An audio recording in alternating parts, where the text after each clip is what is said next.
आज तक लोगों को नहीं मालूम कि पूजन करने बैठते हैं तो सबसे पहले क्या करते हैं। पर सबसे पहला काम मंदिर में बिना पंडित के सबसे पहला काम कौन सा होता है? तो सबसे पहला काम होता है भगवान को धन्यवाद देना कि आज भी आपने मुझे इस मंदिर में आपका दीदार कराने के लिए, दर्शन कराने के लिए बोला। अगर पंडित साथ में होगा तो पहले वो मंत्र बोलेगा, स्वस्ति वाचन करेगा। स्वस्ति वाचन करने में उसको अर्थात भगवान के लिए भी प्रसन्नता और आपके लिए भी प्रसन्नता। पर आपके पास कोई ब्राह्मण नहीं, आपको कोई स्तुति नहीं आती, आपको कोई मंत्र नहीं आता, आपको कोई साधना नहीं आती, आपको कोई तप नहीं आता, पर आप इतना तो कर सकते हो कि भगवान के मंदिर में जाकर उनको धन्यवाद दे सकते हो कि तेरी कृपा है जो मुझे चलकर यहां तक बुला लिया, 2 कदम चलाया, यहां तक बुलाया, ये तेरी कृपा है। और बड़ी कृपा करी जो डलिया भर के पूजन का सामान भी लाई, बड़ी कृपा करी जो दूध भरकर भी लाई, बड़ी कृपा करी जो कलश भरकर भी लाई। कितने लोगों का फायदा है कलश भरकर मंदिर ले जाने में? देखिए जरा कितने लोगों का फायदा। हिंदू धर्म में, विष्णु पुराण में, पद्म पुराण में लिखा है, सौभाग्यवती नारी जब भरा हुआ पानी का लोटा लेकर कलश लेकर जाती है और उसको देखकर कोई व्यक्ति निकल कर चले जाता है तो जिस काम के लिए जाता है वो काम सफल हो जाता है।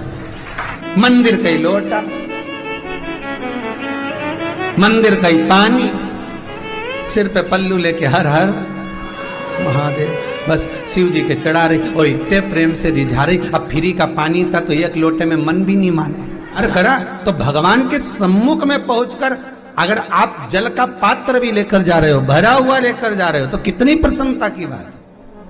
हिंदू धर्म की रीति है, जिस पात्र को हम जल चढ़ाने लेकर जाते हैं उस पात्र में भगवान के चरणों का जल लाते हैं, खाली पात्र नहीं लाते। क्या लाते हैं? भगवान के चरणों का जल। उस चरणोदक को लेकर आए, घर में रखा, सबने अपने नैनों में लगाया, हृदय में लगाया, चित्तवृत्ति में लगाया। खाली पात्र हम लेकर वापस नहीं आ रहे हैं।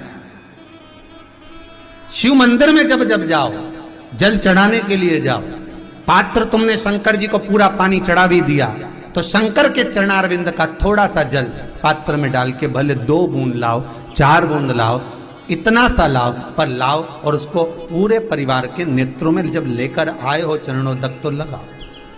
पर खाली पात्र नहीं लेकर आना। खाली पात्र लाने में ध्यान दीजिए, जब आप पूरा जल समर्पित कर देते हैं, जल समर्पित भी पूरा करना है, भगवान को चढ़ा रहे हो तो पूरा समर्पण होना चाहिए, पूर्ण समर्पण। इसलिए शंकर भगवान को अधूरा समर्पण नहीं, इसलिए श्रीफल भी पूर्ण चढ़ता है। शंकर जी के मंदिर में श्रीफल नहीं फूटता, पूर्ण श्रीफल। बेलपत्री भी पूरी, चावल का दाना भी चढ़ेगा तो आखा, फल भी चढ़ेगा तो आखा, फूल भी चढ़ेगा तो आखा। भगवान को कोई चीज खंडित नहीं चढ़ती, शिव जी को जल भी चढ़ेगा तो पूर्ण। जिस जल को चढ़ाने के लिए लेकर गए उसको बचाकर नहीं लाना है शिव मंदिर में से, संपूर्ण भाग, क्योंकि भगवान के चरण की रज जब हमारे घर में प्रवेश करेगी तो हमारा आत्म कल्याण तो स्वतः ही हो जाएगा। शिव करुणा कर ही देंगे। पर कई लोगों की आदत रहती है, और आपने भी गलती करी होगी, गए होगे, चढ़ाकर भी आए होगे, पूरा पानी भी उंडेल कर आए होगे, चढ़ा भी दिया, छोड़ भी आए, पर लेकर नहीं आए होगे।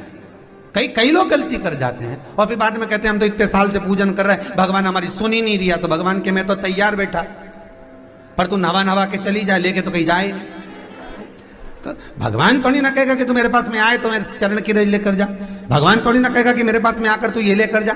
भगवान तो कहेगा मेरे पास में आया है, मांगना कुछ मत, बस मुझे जो स्नान कराया है मेरा चरणोदक लेकर जा, छीट दे पूरे घर में, संपदा भरना मेरा काम है। जहां मेरी चरण की रज पहुंच गई वहां संपदा स्वतः पहुंचती है, मैं वहां पहुंच जाता हूं।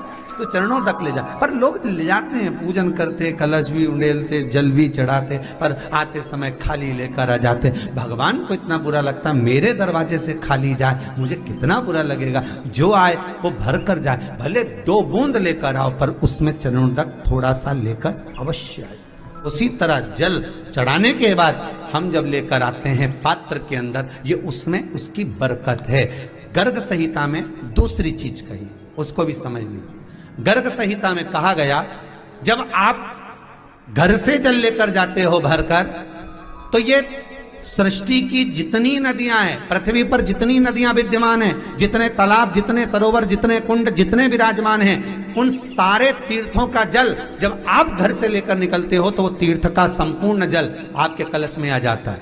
और जब आप उस जल को शिव पर समर्पित कर देती हो और 2 बूंद चरणादक लेकर जब जाती हो तो शिव महापुराण गर्ग संहिता पद्म पुराण कहती है वो जल साधारण नहीं रहता, वो गंगा जल बनकर तुम्हारे घर को पवित्र करने के लिए पहुंच जाता है। वो पवित्र गंगा जल बन जाता, उसको लेकर प्रवेश कर जाता। हम बार बार कहेंगे भगवान के मंदिर जब भी जाओ ना, चेहरे पर प्रसन्नता होना चाहिए। किसी से मिलने जाओ ना, चेहरे पर अगर प्रसन्नता नहीं और ऐसे ही पहुंच गए ना तो वो श्रेष्ठता नहीं मानी गई। तुम तुम्हारी बहन के घर जाओ, सती मैया जलकर भस्म क्यों हुई? माता सती के भस्म होने का कारण क्या था? सती को पिता पर जितना क्रोध आया उससे ज्यादा क्रोध सती माता को अपनी बहनों पर आया कि मेरी इतनी बहन, ये 60 की 60 बहन मेरे सामने खड़ी रही और मैं आई तो प्रेम से मुस्कुराई तक नहीं। आप किसी के यहाँ जाओ और कोई के यहाँ पहुंचे और जाते से ही आप उस पहुंचे और कहा जी जी राधे राधे, जय श्री कृष्णा, हर हर महादेव, श्री शिवाय नमस्तुभ्यम, ओम नमः शिवाय, आपने बोला और उसके चेहरे पर प्रसन्नता नहीं आया तो ऐसे घर में जाने से कोई फायदा है क्या? और आप किसी के यहाँ जा रहे हो तो आपके चेहरे पर भी प्रसन्नता होना चाहिए, सामने वाले को तो हो, आपके भी चेहरे पर भी। मंदिर में जब जब जाएं, गुरु के दरवाजे पर जब जब जाएं, परमात्मा के चरणारविंद में जब जब जाएं, माता पिता के चरणों में जब जाएं, घर के बुजुर्गों के पास जब जाएं तो तुम्हारे चेहरे पर प्रसन्नता होना चाहिए। भगवान को भी लगे दुख भले है इसको पर चेहरे पर प्रसन्नता है, इसको अब दुख नहीं देना, क्योंकि इतना मुस्कुराकर ये मेरे मंदिर में आती है।